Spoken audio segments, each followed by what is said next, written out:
আজকের ভিডিওটা আমার মতন ভ্রমণ পিপাসুদের জন্য। পশ্চিম বাংলায় পাহাড়, জঙ্গল, সমুদ্র সব জায়গায় তো আমরা ঘুরি, তবে কিছু ঐতিহাসিক জায়গা যেগুলো প্রায় লুপ্ত হয়ে গেছে, বলা যেতেই পারে আমরা তেমন জায়গাকে আর গুরুত্ব দিতে ভুলে যাচ্ছি। তেমনই কয়েকটি জায়গা আজকে আপনাদের সাথে শেয়ার করব এই ভিডিওর মাধ্যমে। আশা করব জায়গাগুলোর গুরুত্ব বুঝে আপনারা একবার অবশ্যই ঘুরতে যাবেন। তা চলুন, প্রথম গন্তব্য হচ্ছে আমার ক্যানিং হাউস। আমরা গুগল ম্যাপের সাহায্যে বাসন্তী রোড ধরে চলে গেলাম। পুরো ডিটেলসটা আমি আগে বলে দিচ্ছি। আর ট্রেনে করে যদি আপনারা যেতে চান তাহলে শিয়ালদা থেকে ক্যানিং লোকালটা ধরে যাবেন। আর 19-20টা মতন স্টেশন আছে, সোয়া ঘন্টা মতন সময় লাগবে ট্রেনে। Hello viewers and welcome to my channel Mita's diary. আজকে চলে এসেছি লর্ড ক্যানিং এর বাড়িতে। তো ইতিহাসের পাতায় পাতায় যার নাম, সেই বাড়িতে আজকে এসেছি। তো এক্সপেকটেশনটা একটু ভালো ছিল, কিন্তু খুবই খারাপ অবস্থায় বাড়ি। এত সুন্দর একটা ঐতিহাসিক জায়গা কিন্তু কোনো মেনটেনেন্স নেই, সেটা দেখে একটু দুঃখ পাচ্ছি। আর আমরা মোটামুটি এসেছি কিন্তু বাসন্তী হাইওয়ে ধরে 45 কিলোমিটার মতন আমাদের লাগলো ওখান থেকে। রাস্তাটা খুবই সরু, মানে গ্রামের ভেতর দিয়ে আমরা ঢুকেছি। বাসন্তী হাইওয়ে ধরে তারপর আমরা ঘটকপুকুর রোডটা ধরে এসেছিলাম। তো সে কারণেই বলছি রাস্তাটা পুরো গ্রামের মধ্যে দিয়ে এসেছি। এই দিকটা রাস্তাটা কিন্তু একটু চওড়া আছে, খুব একটা সরু নয়। আর এসে এই বাড়ির অবস্থা দেখলাম, মনটা একটু খারাপ হয়ে গেছে। যাই হোক, একটু দেখি যদি ভেতরে ঢোকা যায়। এই ঢোকা যায় রে ভেতরে?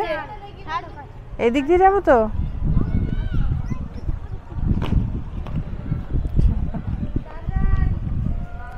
বাচ্চারা এখন এখানে ক্রিকেট খেলছে, জিজ্ঞাসা করলাম যাওয়া যায় কি না, তো যাওয়া যায় তো বললো।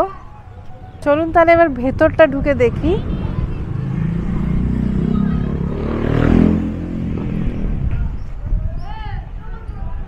বাহ,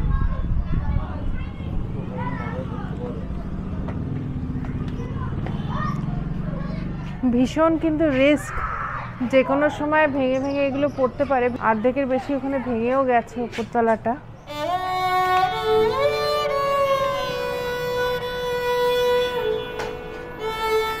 ওয়েস্ট বেঙ্গল হেরিটেজ কমিশন এটাকে ডিক্লেয়ার করেছে একটা হেরিটেজ সাইট বলে। তো আমারও মনে হয় বিল্ডিংটার ভীষণভাবে একটা মেনটেনেন্স প্রয়োজন। বাবা, ভেতরেও প্রচুর, তবে দরজাগুলো লক করে দিয়েছে। এবারে কিছু ক্যানিং হাউসের ব্যাপারে জানাই। ক্যানিং হাউসটি তৈরি হয়েছিল 1853 সালে। ব্রিটিশার্সদের টাইমে বিদ্যাধরী নদীর ধারে পোর্ট বানানোর কথা হয়, তখন এই বাড়িটি তৈরি করা হয়। লর্ড চার্লস ক্যানিং তখন গভর্নর জেনারেল অফ ইন্ডিয়া ছিলেন, ওনাকেই দায়িত্বে দেওয়া হয় এই পোর্টের কনস্ট্রাকশনের জন্য। কিন্তু এই নদীর উপরে পোর্টটি তৈরি করা যায়নি, প্রচণ্ড মাত্রায় সিল্টিং হওয়ার কারণে এখানে পোর্টটি তৈরি করা গেল না। সে বাদেও আরও অনেক কারণ ছিল, কিন্তু এখানে ক্যানিং হাউসটি তৈরি হয়ে গেল। আর এখানে এসে শুনেছি লর্ড ক্যানিং এসে মাঝে মাঝে থাকতেন ওনার স্ত্রীকে নিয়ে, সে কারণে এই বাড়িটার নাম পড়েছে লর্ড ক্যানিং হাউস।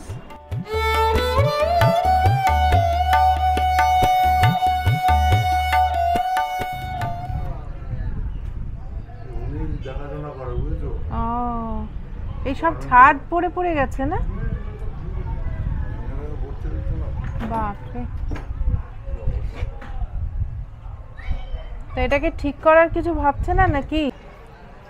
এইখান দিয়ে ভাঙাচোরা জায়গা, সেখান দিয়ে যেতে হচ্ছে। তো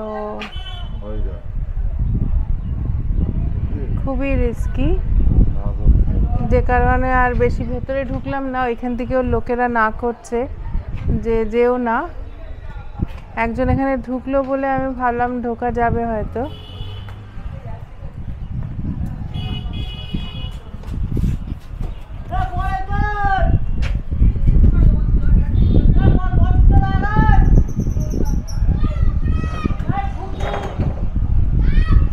লোকটা ওপরে উঠে গেছে, তুমি সাবধানে।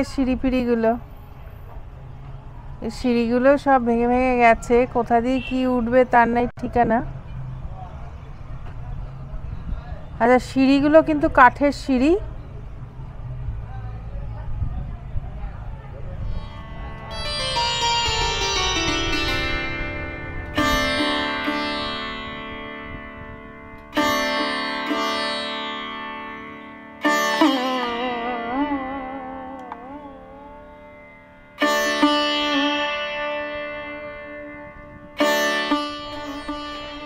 গাছগুলো বেরিয়ে এসছে, শেকড়গুলো এখানে এত মোটা মোটা ঝুলছে এখানে বট গাছের। এই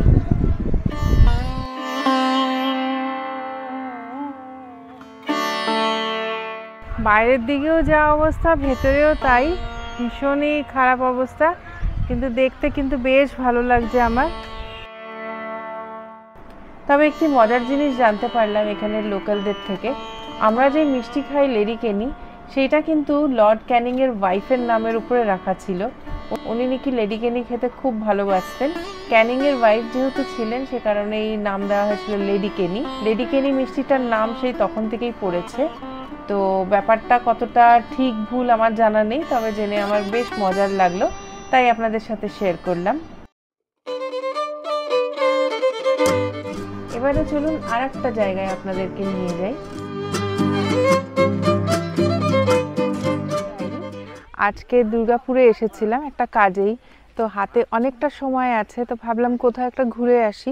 গুগল ম্যাপে দেখলাম দেওল মন্দির বলে একটি জায়গা, তো বেশ ভালো লাগছে এখানে এসে। পশ্চিমবাংলার আনাচে কানাচে যে কত সুন্দর সুন্দর জায়গা আছে যেগুলো আমরা জানিই না, তো এই জায়গাটা আপনাদের সাথে শেয়ার করছি, ভীষণ ভালো লাগলো। তবে তার আগে জানাই কিভাবে এখানে পৌঁছালাম। আমরা যেহেতু গাড়ি করে আসছি, গুগল ম্যাপের হেল্প তো নিচ্ছি। কলকাতার থেকে দুর্গাপুর রোডটা ধরে বর্ধমানটা ক্রস করলাম, আর তার কিছুটা যাওয়ার পরেই পানাগড় বলে একটা স্টপ পড়বে। পানাগড়ের দার্জিলিং মোড় থেকে আমরা ডান দিক নিয়ে নিয়েছি। তার কিছুটা এগিয়ে যাওয়ার পরে ব্রাহ্মণগ্রাম বলে একটি বাস স্টপ পেলাম, সেখান থেকে বাঁ দিক নিয়েছি। আর তারপরে ৬-৭ কিলোমিটার পরে এই দেওল মন্দির। এগিয়ে যাচ্ছি আর গুগল যেরকম দেখাচ্ছে ঠিক সেভাবেই ফলো করছি। রাস্তাগুলো কিন্তু খুবই সুন্দর, সবুজে ভরা।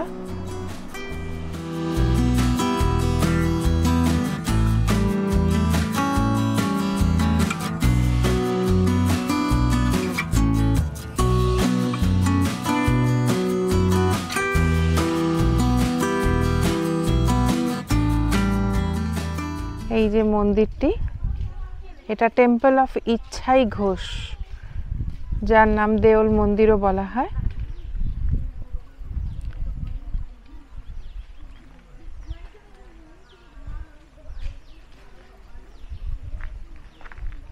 বেশ ভালো লাগছে, আজকে রোদটাও খুব সুন্দর, একটা হালকা একটা গরম, কিন্তু ভীষণ ভীষণ ভালো লাগছে, মানে এনজয় করছি এক কথায়। আর আশেপাশেটা দেখিয়ে দিচ্ছি আপনাদেরকে। আচ্ছা, মন্দিরটি যে তৈরি হয়েছে সেটা কিন্তু এখনও অজানা ব্যাপার। মোটামুটি বলে 7th সেঞ্চুরি থেকে 11th সেঞ্চুরির মধ্যে এটি তৈরি হয়েছে। যেমন কি বললাম, মন্দিরটি ইচ্ছাই ঘোষ তৈরি করেছিলেন, আর উনি এখানে ভগবতী দেবীর মূর্তি রেখেছেন। ইচ্ছাই ঘোষ মন্দির, গৌরাঙ্গপুর। এখানে হিস্ট্রিটা পুরোটা দেওয়া আছে, তো এটা একটু তুলে ধরলাম আপনাদের জন্য।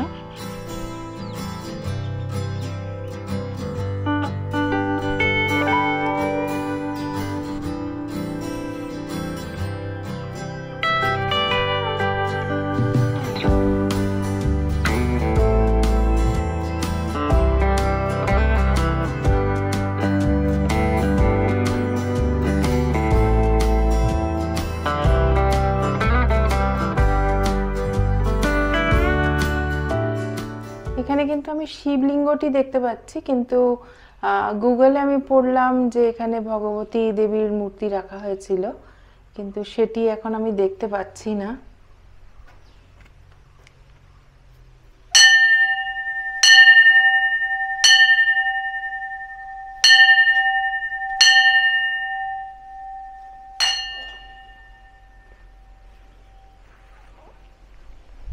গেটে তালা দেওয়া।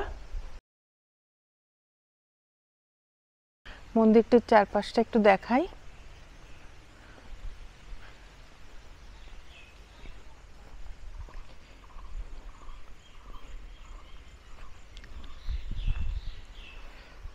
খুব খুব সুন্দর মন্দির।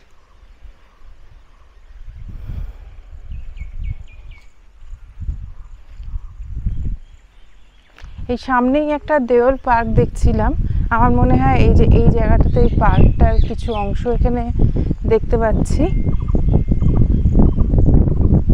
একটা জলাশয় আছে ওদিকে।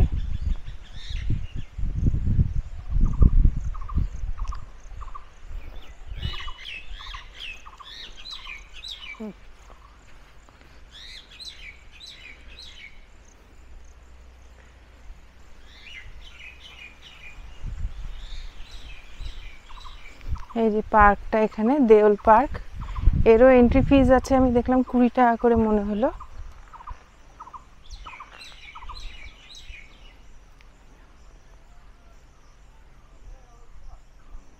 বসে থাকার জায়গা, একটা ছোট্ট জলাশয়।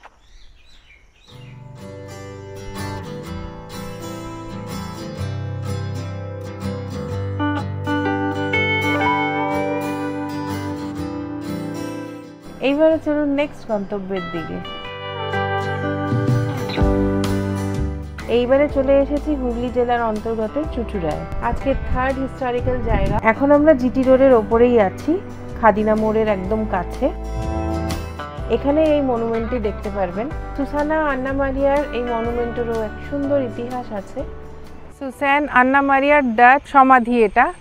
তো এই মহিলাটি নাকি 7টা খুন করেছিল, মানে নিজের হাজব্যান্ডদের 7টা বর ছিল, তো সে কারণেই ফেমাস। আর একটা মুভি হয়েছিল 7 খুন মাফ, এটার থেকে ইন্সপায়ার হয়েছিল।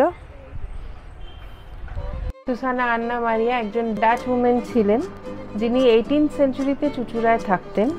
লোকালদের অনুযায়ী উনি 7 বার বিয়ে করেছিলেন, আর প্রত্যেকবারই প্রত্যেকটি বর মিস্টিরিয়াসভাবে মারা যান। কিন্তু হিস্টোরিক্যাল রেকর্ডস অনুযায়ী ওনার বিয়ে 2 বার হয়েছে। রাস্কিন বন্ড ওনার জীবনের উপরে একটি নভেল লিখেছিলেন, সুজানা 7 হাজব্যান্ড। সেই গল্পটাই আমরা দেখতে পারি প্রিয়াঙ্কা চোপড়ার হিন্দি মুভি 7 খুন মাফে। এই মনুমেন্টটিকে তৈরি করা হয়েছে হোয়াইট মার্বেল দিয়ে, আর একটা ডাচ আর্কিটেকচারের ছোঁয়া আপনারা দেখতেই পাচ্ছেন। এর মাথার ওপরটা একটা সেমি সার্কুলার ডোম মতন করেছে। দোতলা এই মনুমেন্টটা অক্টাগোনাল স্ট্রাকচারে রয়েছে। প্রত্যেকটা গেটের শেপ কিন্তু একটা আর্ক শেপে দেওয়া হয়েছে। এইরকম হারিয়ে যাওয়া ঐতিহাসিক জায়গা দেখতে আমার ভীষণ ভালো লাগে। আপনাদেরও যদি জানা থাকে কোনো এরকম নতুন নতুন জায়গা যেগুলো আমরা ভুলেই গেছি, তো আমাকে অবশ্যই কমেন্ট করে জানাবেন। আমি পারলে একবার অবশ্যই ভিজিট করব আর আপনাদের সাথে ভিডিও করে শেয়ার করব। তাহলে আজকের ব্লগটি এখানেই শেষ করছি।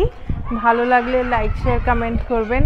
আর সাবস্ক্রাইব করে যদি না থেকে থাকেন আমার চ্যানেলটিকে, তাহলে অবশ্যই সাবস্ক্রাইব করে রাখবেন। আজকের ব্লগটি এখানেই শেষ করছি। আবার কোনো একটা ব্লগে দেখা হবে আপনাদের সাথে।